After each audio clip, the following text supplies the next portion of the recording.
Jenderal para Jenderal Chenya memberikan semua bantuan kepada para pejuang yang mengalami terluka dalam pertempuran.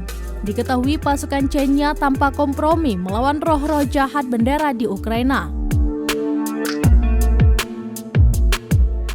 Mendengar jatuhnya sejumlah korban perang, para Jenderal Chenya langsung bergegas melihat kondisi korban.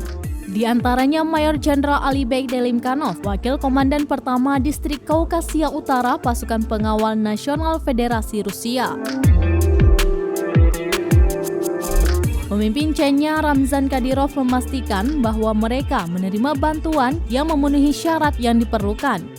Lebih lanjut, Ramzan Kadyrov menyebut moral pasukan Chenya tidak bisa dihancurkan meskipun cedera dengan tingkat keparahan yang bervariasi.